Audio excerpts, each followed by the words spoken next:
Narendra surrender की अपार सफलता के बाद राहुल गांधी ने राष्ट्रीय सरेंडर संघ लॉन्च की है। राहुल गांधी ने इसका श्रेय बीजेपी के पूर्व महासचिव और संघ विचारक राम माधव को दिया है। क्यों?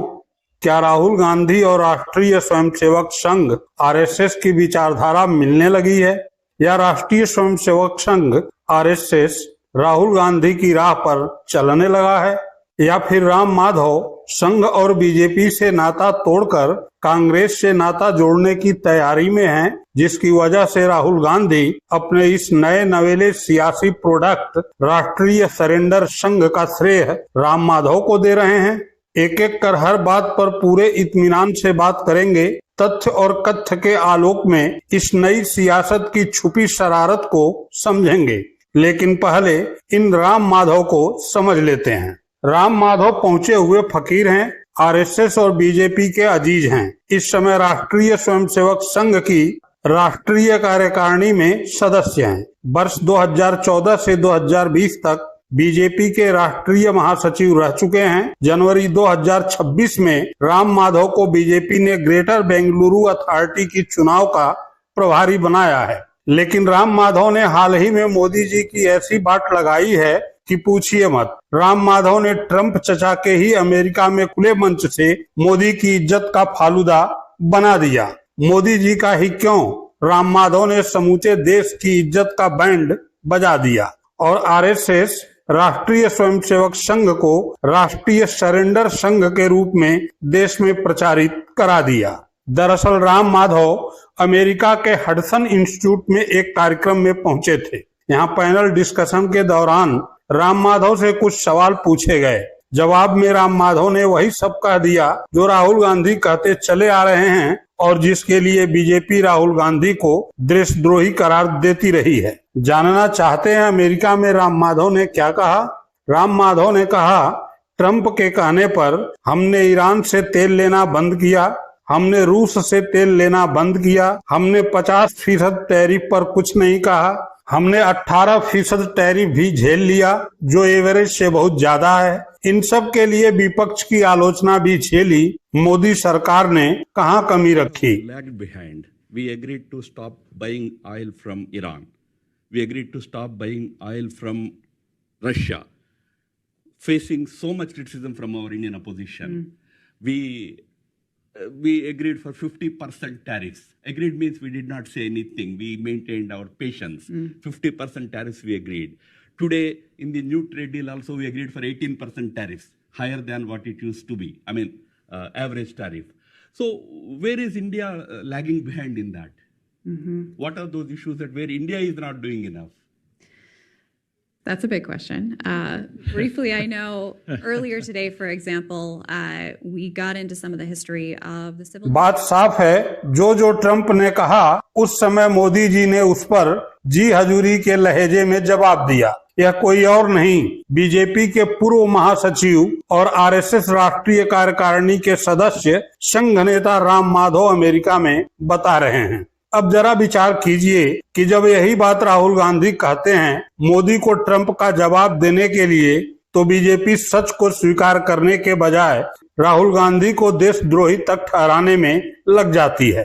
अब राहुल गांधी की ही बात पर राष्ट्रीय स्वयंसेवक संघ के नेता एक तरह से मुहर लगा रहे हैं और मोदी की कलई खोल रहे हैं, तो बीजेपी को सांप सूंघ गया है। और तो और राम माधव गुलामी भरा ये आचरण तब कर रहे थे जब कुछ ही दिन पहले ट्रंप ने भारत को धरती का नरक कहा था। संघ विचारक राम माधव के इसी गुलामी भरे आचरण पर टिप्पणी करते हुए राहुल गांधी ने एक्स पर लिखा, राष्ट्रीय सरेंडर संघ, नागपुर में फर्जी राष्ट्रवाद, अमेरिका में पूर्ण समर्थन। राम माधव ने तो बस संघ की असली फितरत उजागर की है। और फिर नरेंद्र सरेंडर के बाद राहुल गांधी का यह प्रोडक्ट भी देखते ही देखते हिट हो गया, राष्ट्रीय सरेंडर संघ। रह गए तो कुछ सवाल जिसे आप सांसद संजय सिंह और कांग्रेस प्रवक्ता सुप्रिया श्रीनेत ने बखूबी पूछा है। सुनिए। इनका एक नेता है राम माधव, उसका बयान मैं सुन रहा था, कह रहा था बताओ और कैसे बिछ जाऊं आपके आगे, बताओ क्या क्या कैसे कैसे गुलामी करनी है, आपने कहा रूस से तेल ना खरीदो, हमने खरीदना, तो स्वीकार कर रहा है, अमेरिका में बैठ के स्वीकार कर रहा है। तो ये गुलाम सरकार और गुलाम पार्टी है, इनकी मानसिकता गुलामी वाली है। इन्होंने देश की प्रतिष्ठा को अंतर्राष्ट्रीय स्तर पे पूरी तरीके से समाप्त करने का काम किया। और हमारे प्रधानमंत्री की कोई विदेश नीति नहीं है, सिर्फ एक विदेश नीति है, ही खीकी विदेश नीति। जब किसी विदेश के प्रधानमंत्री या राष्ट्रपति से मिलते हैं तो हम लोग सोचते हैं कि उस देश से क्या समझौता हुआ, इसके बारे में बताएंगे। पता चलता है ही खीकी यही चल रहा है देश में। और सारा का सारा गुणगान करने वाले इनके भक्त अंधभक्त लगे रहते हैं इसी काम में।